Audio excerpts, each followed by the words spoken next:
Ahora vamos a ver, hermanos, instrucciones para los pecadores. Esa es la lección que vamos a ver, hermanos. Estamos en la lección 18. Estamos ya cerquita de terminar. Son 22 nomás. Entonces ya estamos muy cerca de terminar todo, hermanos. La pregunta es, ¿qué debo hacer para ser salvo? Hechos 16:30. Esa fue la pregunta del carcelero cuando estaban Pablo y Silas cantando y orando en la cárcel. eh, de pronto las puertas fueron abiertas, las cadenas se cayeron, el carcelero que pensó que se iban a escapar todos los presos y si se escapaban, su vida era por la de ellos. Entonces se iba a matar por causa de eso y entonces el apóstol Pablo inmediatamente le dijo, todos estamos aquí, no te hagas ningún daño. Y entonces él, pidiendo luz y acercándose a Pablo, le dijo, ¿qué debo hacer para ser salvo? Y esa es la pregunta a la cual vamos a responder para instruir a los pecadores qué debe de hacer para ser salvo. En mi última conferencia me detuve en cierta medida en las falsas instrucciones dadas a los pecadores bajo convicción y los falsos consuelos que con frecuencia se les brindan y las instrucciones erróneas que tales personas reciben. Mi objetivo ahora es mostrar cuáles son las instrucciones que se deben dar a los pecadores preocupados por su rápida y efectiva conversión. Ahora vamos a ver lo que sí hay que decirles a ellos. En otras palabras, explicar lo que se debe responder a aquellos que hacen la pregunta, ¿qué debo hacer para ser salvo? Para hacerlo, propongo lo siguiente. Primero, mostrar lo que no es una dirección adecuada que se debe dar a los pecadores cuando hacen la pregunta en el texto. O sea, ¿qué es lo que no debemos decirles? Segundo, mostrar cuál es una respuesta adecuada a la pregunta y especificar varios errores con los que los pecadores angustiados son propensos a caer. Entonces empecemos, hermanos. Primero, mostrar lo que no es una dirección adecuada que se debe dar a los pecadores cuando hacen la pregunta en el texto. Primero, no hay una pregunta más importante que esta. ¿Qué debo hacer para ser salvo?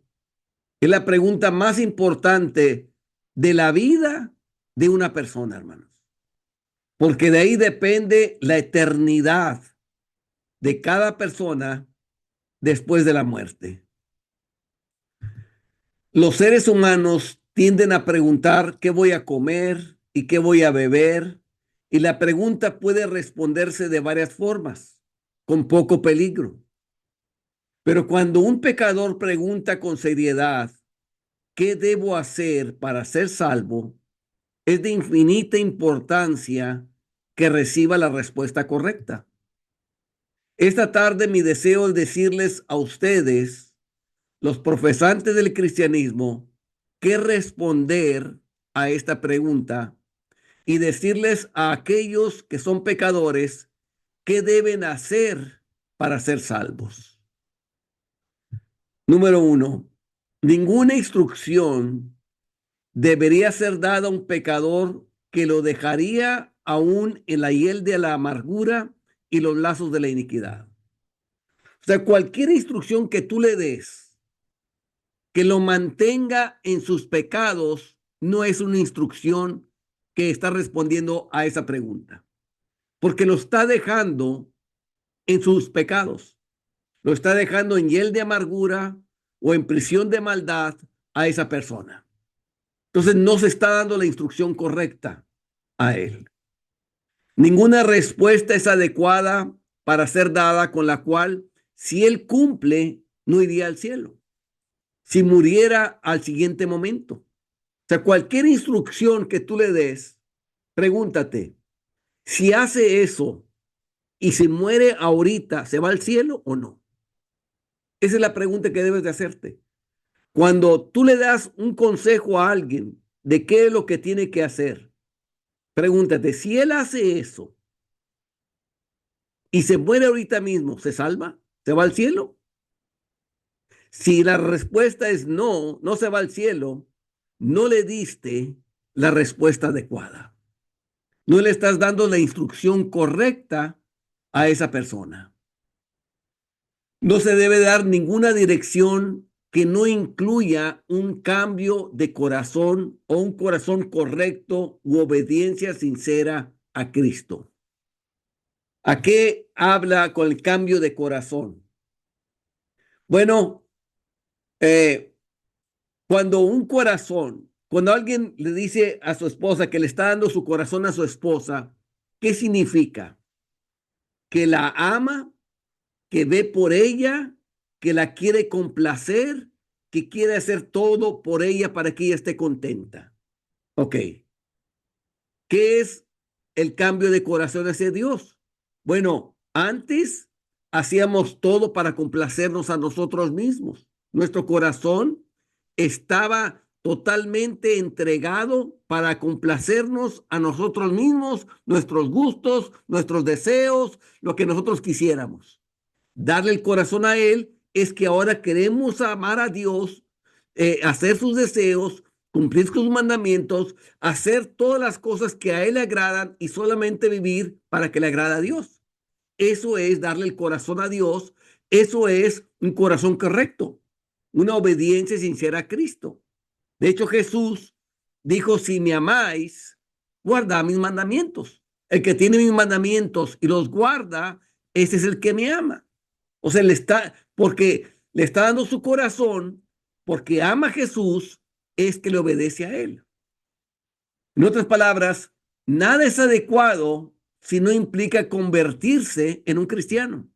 Si lo que va a hacer no lo va a convertir en un cristiano. De un pecador a un cristiano. ¿Ve la diferencia? ¿Ve la diferencia? Esa es como ver la diferencia entre el diablo y Cristo. ¿Se parece más al diablo o se parece más a Cristo si hace lo que tú le estás aconsejando? Eso es lo único que tienes que ver. Si cuando cambia el corazón, ahora tiene el mismo corazón de Cristo, de hacer las cosas para el Padre, de ver por el bien de la gente, si va a hacer eso, es una instrucción correcta. Pero si no está haciendo eso y lo va a dejar así en sus pecados, no es la instrucción correcta. Cualquier dirección que no llegue hasta ahí no sirve para nada. O sea, que no llegue a cambiar el corazón, a convertirse en cristiano, a ser como Cristo. No lo acercaría al reino, no hará nada bueno y solo lo llevaría a postergar lo que debe hacer para salvarse. O sea, consejos como lee la Biblia. Si él lee la Biblia en ese momento, lee el Evangelio de Juan completo y se muere, pero no se ha arrepentido de sus pecados, ¿se salva o se pierde? O se va al cielo o al infierno. Pues obviamente se va al infierno. Pero acaba de leer Juan. Acaba de hacer lo que tú le dijiste, que leyera la Biblia. Si le dices, ve a orar, y él se pone a orar por su familia y por todo demás, ¿se va a ir al cielo o se va a ir al infierno? Se va a ir al infierno. Si le dices que se memorice ciertos versículos de la Biblia y él se los memoriza, ¿se va a ir al cielo o se va a ir al infierno? Se va a ir al infierno. Si le dices que vaya a la iglesia y él empieza a ir a la iglesia, ¿se va a ir al cielo o se va a ir al infierno? Se va a ir al infierno. Si le dices que escuche alabanzas, que no escuche la música mundana, que escuche alabanzas y él se pone a escuchar alabanzas, después de escucharlos y se muere, ¿se va al cielo o se va al infierno? Se va al infierno. ¿Por qué? Porque ninguna de esas cosas cambió el corazón. Nada de eso ha cambiado el corazón de él. su corazón sigue rebelde contra Cristo. Entonces, nada de eso le sirve. Se debe decir claramente al pecador desde el principio lo que debe hacer o morir. Y no se le debe decir nada que no incluya un estado correcto del corazón. El corazón es la intención por la cual nosotros vivimos. La intención por la cual nos levantamos en las mañanas, porque tenemos la intención de ir a trabajar. Entonces, como sabemos que tenemos una responsabilidad, ponemos el despertador desde un día antes a cierta hora, hacemos todos los preparativos que tenemos que hacer para el día siguiente, nos levantamos, nos aseamos, agarramos todas las cosas y salimos a cierta hora porque sabemos que tardamos tanto tiempo para llegar al trabajo y todo eso. Y llegamos a tiempo. ¿Por qué llegamos a tiempo al trabajo? Porque tuvimos la intención de hacerlo. ¿Y cómo se demuestra esa intención? Desde el momento en que me dormí a cierta hora, desde el momento en que puse la alarma, desde el momento que me levanté a la hora de la alarma, que me hacía, que calculé el tiempo del tráfico y todo, y por eso llegué a tiempo. Todo eso significa tener una intención de llegar a tiempo al trabajo. Bueno, tener una intención correcta hacia Dios es querer hacer exactamente todo lo que a Dios le agrada. Así de sencillo es. Cuando habla del corazón no está hablando del músculo, del órgano, sino está hablando del centro de las intenciones donde salen todas las intenciones de nosotros. A eso se refiere, que ahora ya vamos a vivir para Él. Eso es lo que le estamos diciendo al pecador. Cualquier cosa que haga el pecador que no incluya un corazón correcto es pecado. Y así es. Cualquier cosa que haga, si está dormido, es pecado. Si está despierto, es pecado. ¿Por qué?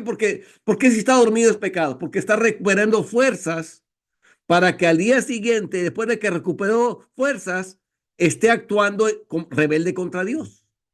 Si está despierto, es pecado. Porque todo lo que hace va a ser pecado en su rebeldía contra Dios. Si come, es pecado. ¿Por qué? Porque está alimentándose para seguir con mentiras, con su rebeldía contra Dios. Todo lo que hace es pecado. Ya sea que lea la Biblia o no, es pecado mientras esté en rebelión. Ya sea que asista a la iglesia o no, que ore o no, sigue siendo rebelión en todo momento. Es sorprendente que el pecador suponga que sirve a Dios mientras ora y lee su Biblia. ¿Qué pensarías de un rebelde contra este gobierno que leyera el libro de estatutos, las leyes del país, mientras permanece en rebelión y no tiene la intención de obedecer y que pidiera perdón mientras se aferra a sus armas de resistencia y de guerra? ¿Qué pensarías? Pues que realmente no está convertido. En otras palabras, sigue siendo un rebelde contra el gobierno. Bueno, lo mismo pasa con el pecador. Su rebeldía contra Dios, el querer hacer su voluntad en todo momento y no vivir para Él, es lo que lo separa contra Dios. Ese es el pleito que Dios tiene contra ellos. Y eso está mostrado en la Biblia por donde quiera. Si nosotros leemos desde Génesis, los primeros 5 libros y después los libros históricos, como cuando la gente se rebelaba contra Dios, Dios tenía que actuar en consecuencia de acuerdo a esa rebeldía de ellos. Como cuando ellos cambiaban de su rebeldía, como también Dios cambiaba. Entonces, hay un efecto que tiene entre si la persona es rebelde contra Dios o si la persona le ha dado su corazón a Cristo o vive para Él. ¿Pensarías que está haciendo un servicio a su país y que lo está obligando a mostrarle favor? No. Dirías que toda su lectura y oración no son nada más que una ofensa a la majestad, tanto del legislador como de la ley. ¿Por qué? Porque la ley y ora y hace todo, sin embargo, sigue en su rebeldía contra Dios. Vean el ejemplo, por ejemplo, de Saúl. Cuando Saúl Dios le dio instrucciones muy precisas de que acabara con Amalek, que matara desde los hombres, las mujeres, los niños, los animales, todo. Y él se va allá y primero no mata al rey, mató a la gente, no mata los bueyes ni las ovejas, porque dijo, esto los podemos aprovechar para hacer sacrificios, para que este desperdicio, nomás matarlas así, mejor lo ofrecemos para sacrificios. O sea, él empezó a razonar cómo voy a hacer las cosas. Es lo que la Biblia le llama rebelión, pero es lo que es la manipulación. La manipulación es, ok, esto está así, pero la persona ya va a interpretar o razonar cómo voy a obedecer ese mandamiento. Si Dios me dijo que matara todo, pero me imagino que él razonó, pero yo tengo una mente. Y con esta mente yo voy a razonar cómo voy a obedecer ese mandamiento de matar todas las ovejas. Y yo creo que la mejor manera de obedecer ese mandamiento es sí matarlas, pero matarlas para sacrificio para Dios, no como un desperdicio, sino más. Y eso fue lo que hizo Saúl. Sonaba muy lógico, sonaba muy agradable a los hombres. ¿Por qué? Porque los hombres que estaban junto con él estaban de acuerdo con eso. Aparentemente parecía lo mejor porque no era para él, no era para venderlas, no era para sacarle un provecho, no, se lo estaba ofreciendo para Dios. Era un sacrificio para Dios. Entonces, aparentemente era algo lógico y razonable y correcto, pero era desobediencia. Y ese es el problema de la manipulación, que muchos hacen las cosas a como a ellos les parece, no con lo que Dios les está diciendo. Bueno, ¿y por qué Dios quería que matara a los niños? Porque Dios dijo, es suficiente. Si Dios dice eso, hay que hacerlo. Si Dios dice que mate a Amalek, hay que matar a Amalek. Si Dios dice que mate a las ovejas y los bueyes y todo, hay que matarlos todos. ¿Por qué la razón que hay que hacerlo? Con Dios yo no necesito pedir razón. No necesito una razón para obedecerlo. Cuando ya necesita la gente una razón para obedecerlo, ya está dudando de la sabiduría de Dios, de lo que Dios está pidiendo. Ya entonces ya está buscando por qué tengo que hacerlo y todo. Yo no necesito ninguna razón para hacer lo que Dios quiere. Simplemente confío que Dios es más sabio al hacer las cosas y confío en su sabiduría. Dime, ¿salió razonable que Dios le dijera a Abraham, vete de tu tierra, tu parentela, a la tierra que te voy a mostrar? Y anduvo como vagabundo sin saber a dónde iba. No le dijo qué tierra, no le dijo nada. Nomás salte de ahí. Pues no es razonable. Pero la fe va más allá de lo que es razonable. La fe confía en quien da el mandamiento. Y si Él lo está dando el mandamiento, es suficiente.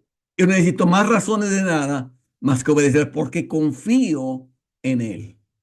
Entonces, eso es lo que lleva cuando Dios pide algo y la gente no lo hace y necesita razones para obedecerlo, ahí se muestra la rebeldía. Como que no, esto no lo quiero hacer porque necesito más para poder obedecer.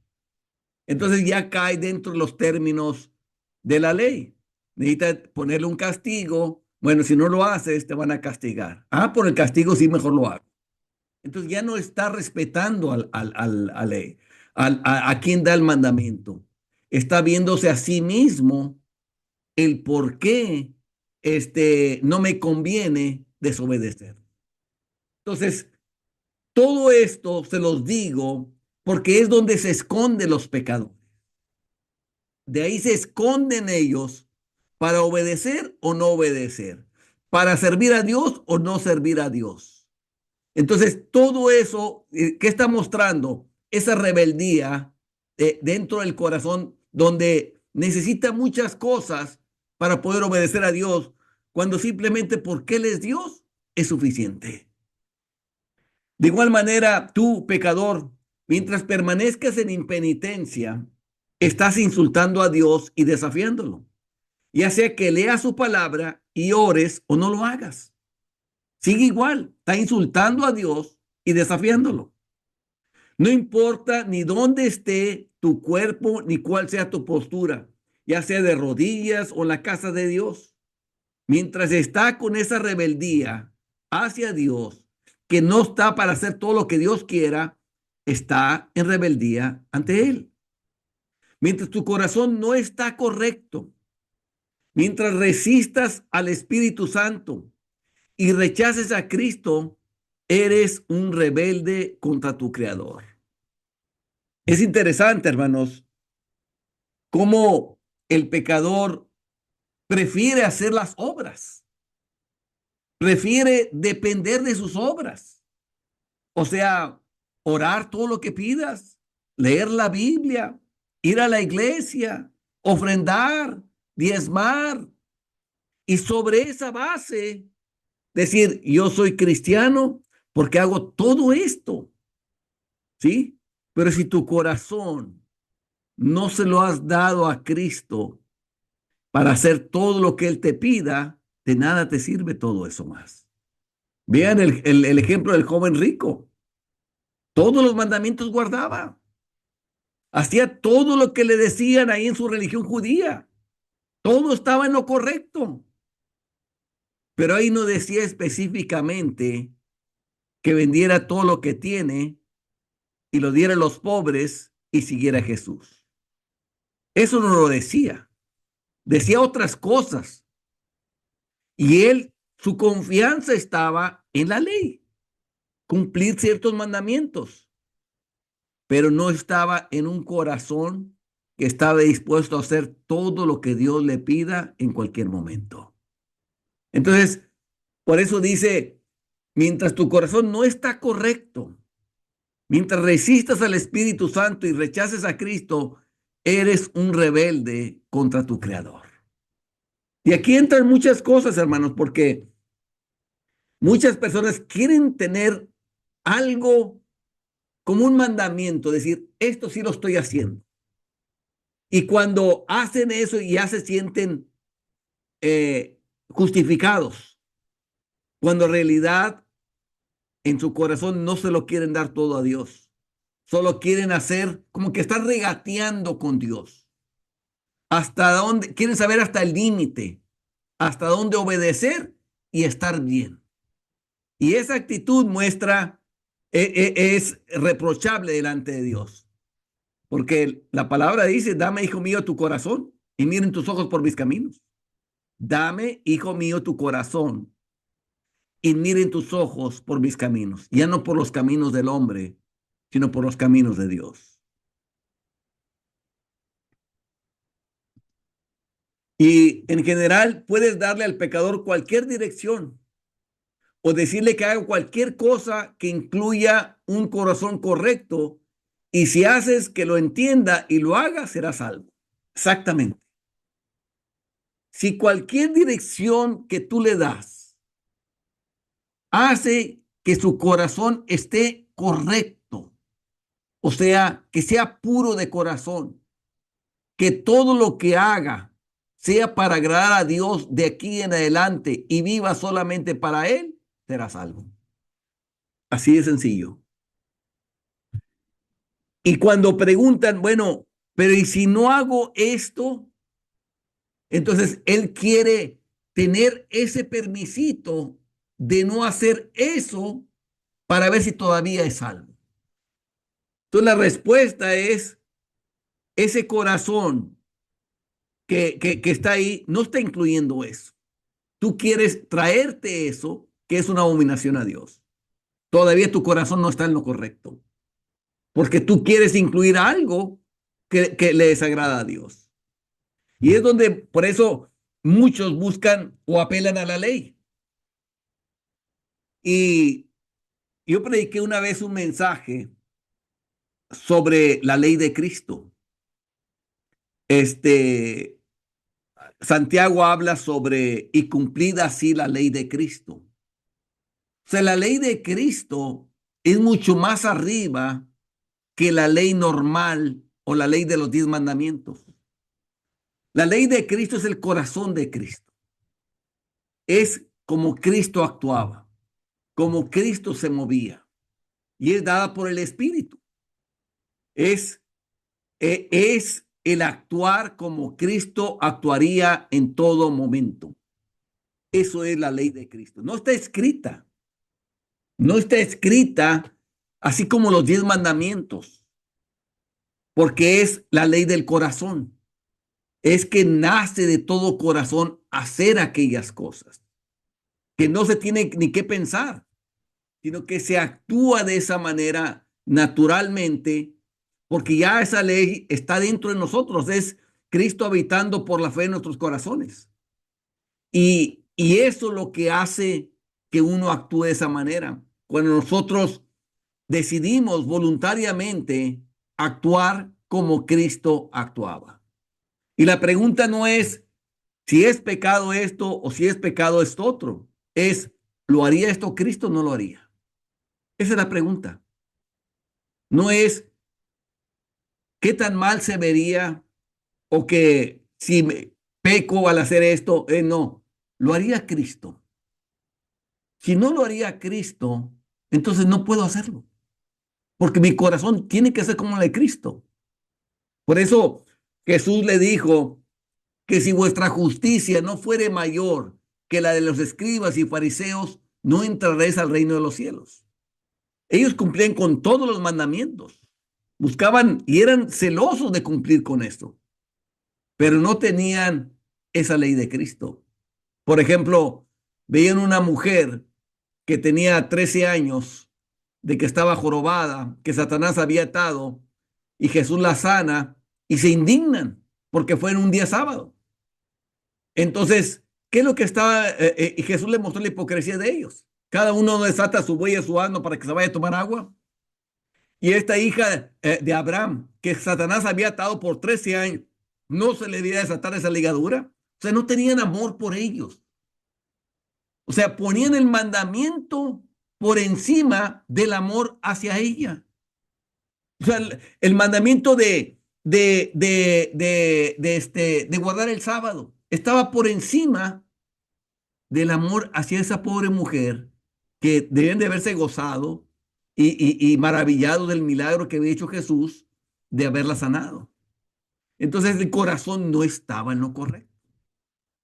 Normalmente cuando el corazón se apoya en la ley, no va a estar en el lugar correcto. Tiene que pensar las cosas, tiene que actuar esto. ¿Por qué? Porque se lo ha dado a la ley, no se lo ha dado a Dios, al Dios vivo, al Cristo vivo que nos ve diariamente para vivir para Él. Y ahí es donde empiezan los problemas. Vamos a entrar a esto más adelante. El Espíritu de Dios, al luchar con los pecadores, adapta sus luchas al estado mental en el que los encuentra. Su gran objetivo al luchar con ellos es sacarlos de sus escondites y hacer que se sometan a Dios de inmediato. Y eso es lo que él busca hacerlos. O sea, aplica la palabra a su situación particular y les hace ver algo que no están haciendo bien, se los muestra y cuando se los muestra, empiezan ellos a luchar. Oye, pero entonces también tengo que hacer esto.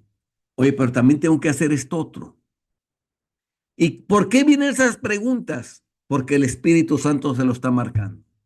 Hay algo en el cual hay otra intención ahí que no es la de Cristo al estar haciendo aquello por lo cual lo está marcando. Y por eso es muy importante, hermanos, que la referencia sea Cristo, que la referencia sea Jesús y no sea ninguna otra cosa, porque es con ese corazón al cual nosotros nos vamos a ser juzgados en el día de mañana por la ley de Cristo. Ahora, estas objeciones, dificultades y estados mentales son tan variados como las circunstancias de la humanidad, tan numerosos como las personas. ¿De qué está hablando? Esas objeciones. Oye, pero ¿por qué aquellos no se van a salvar? Oye, ¿qué va a pasar con las aztecas? ¿Y qué va a pasar con estos? Empiezan a brincar, a buscar, como diciendo, un grupo más grande. ¿A poco no vas a condenar a todos, Dios? ¿Qué están queriendo hacer? Bueno, están tratando de traer un grupo más grande, los aztecas, los mayas y etcétera, para decir, ¿a poco Dios va a condenar a todos ellos? O sea, buscan minar lo que dice la palabra de Dios. Tratan de poner dificultades y todo eso, ¿qué es lo que busca? No quiero obedecer a Dios en todo. Y de nada servirá que yo lo obedezca en todo, porque hay muchas personas que no lo obedecen, y a poco Dios va a condenar a todos los que no obedecen. Todo eso va guiado hacia eso, hermanos. Una rebeldía hacia Él. Y esas son las objeciones, esas son las dificultades que en sus mentes están y por las cuales no pueden ser salvos. ¿Qué está diciendo realmente? ¿Qué hay detrás de esas objeciones? La verdad, no quiero obedecer a Dios. La verdad, no lo quiero obedecer. Y entonces se apoyan en todas esas objeciones para decir, esta es la razón por la cual no quiero obedecer, porque hay muchos que no van a obedecer. Entonces, por eso yo no creo que Dios vaya a condenar a todo mundo. Y en eso está anclada su rebeldía. Los personajes de los individuos ofrecen una diversidad interminable. Y así es. O sea, hablas con gente y todos dicen una diversidad interminable de excusas, de dificultades, de objeciones, de estados mentales, por los cuales no quieren renunciar a su rebeldía ante Dios. Lo que se debe hacer con cada uno y cómo se debe convertir depende de sus errores particulares. O sea, depende de lo que la persona tenga en mente. Cada persona, como lo vimos, es individual y no son las mismas objeciones que tiene uno con el que tiene otro. Cada uno tiene diferentes dificultades o ve las cosas de diferente manera. Y de acuerdo a esos errores en particular, es lo que vamos a abordar. Es necesario determinar sus errores. ¿Cuál es el error que tiene esta persona por la cual no se quiere, está rebelde? ¿Qué es lo que está pensando que lo hace mantener en su rebeldía ante Dios? ¿Qué es lo que asume? Pues a lo mejor asume que no hay un juicio final. A lo mejor asume que la tumba es el final de todo. Y luego si él, eh, después de todo que se muera, no hay nada, pues se va a perder los deleites temporales del pecado. Entonces, ¿de qué me va a servir que yo me prive de los deleites temporales del pecado si al final no hay nada? O sea, voy a salir perdiendo. Entonces, ese puede ser un error. Otro error puede decir de que no es posible de que Dios haya creado la humanidad y que sea tan bueno y que la mayoría se vaya a perder y solamente unos cuantos se van a salvar. ¿Cómo es posible eso? Puede ser otro error. Y así hay innumerables de errores, de personas, de percepciones que la gente tiene. Y nosotros tenemos que llevarlos a ellos a la palabra para decirles que lo que está diciendo. No tenemos que contestar siempre a todos sus errores. Simplemente decirle, bueno, así lo dice la palabra y Dios no se equivoca. Y si lo quieres hacer, es para tu beneficio. Y si no lo quieres hacer, te vas a perder. Tan sencillo como eso. Eso no todos tenemos entrar a todas las respuestas que ellos quieren, que es básicamente van con la idea de distraer el argumento. Ellos le estás hablando de arrepentimiento y ahora ellos quieren saber si hubo dinosaurios en aquel tiempo, no hubo dinosaurios y por qué, dónde están y todo eso. Y quiere distraer el argumento. Entonces, si hubo dinosaurios o no hubo dinosaurios, eso no te va a afectar a la salvación. Pero lo que sí te va a afectar a la salvación es si tú no te arrepientes el día de hoy y dejas tus pecados. Eso te va a afectar porque si te sales ahorita y Dios no lo quiera, te mueres hoy mismo, te vas a ir al infierno. Pero el saber si hubo dinosaurios o no hubo dinosaurios no te va a afectar a ti en nada. Entonces, olvídate de estos que te quiere distraer Satanás con cosas que no tiene, que no te ayudan para salvarte. Y lo que yo sí te digo te va a ayudar para salvarse. Entonces, más o menos, ¿cómo deben de contestar a las diferentes objeciones que presenta el pecador. Descubrir lo que entiende. ¿Qué es lo que sí está entendiendo él? Y eso lo preguntamos a veces. A ver, ¿qué es lo que has entendido? ¿Qué era la pregunta que yo siempre hacía después de la campaña? ¿Qué entendiste? ¿Qué entendiste? Entonces, porque yo quería saber qué habían entendido después de la campaña, para saber dónde estaban. Y lo que necesita aprender más perfectamente.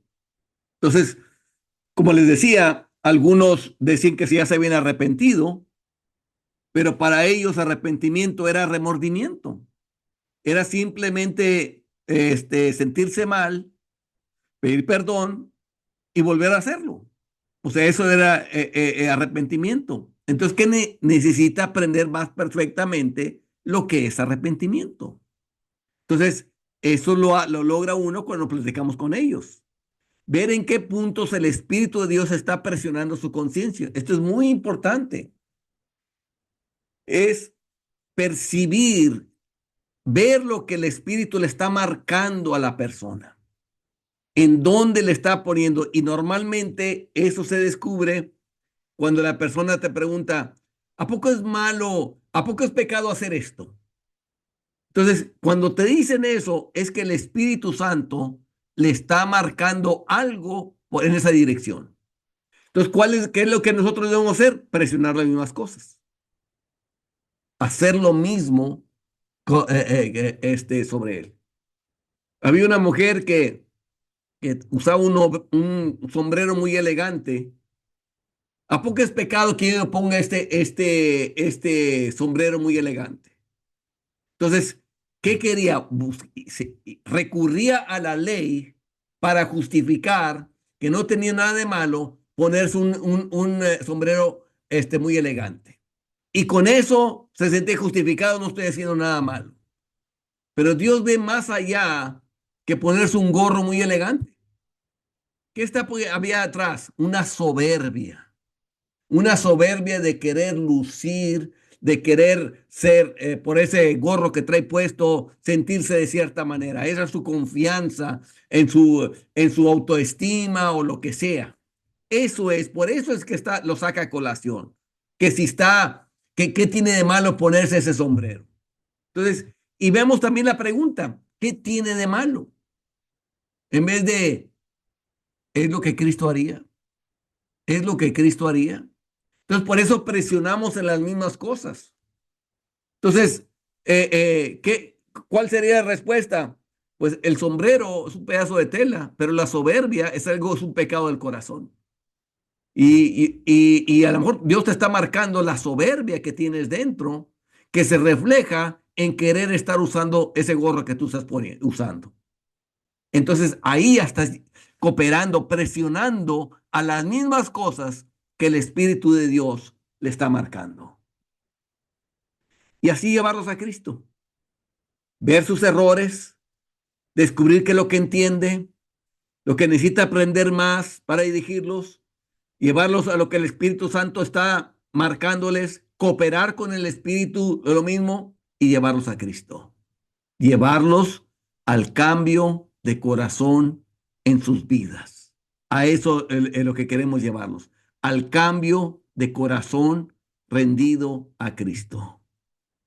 Las direcciones más comunes son las siguientes, o sea, las instrucciones más comunes que se les da al pecador son las siguientes.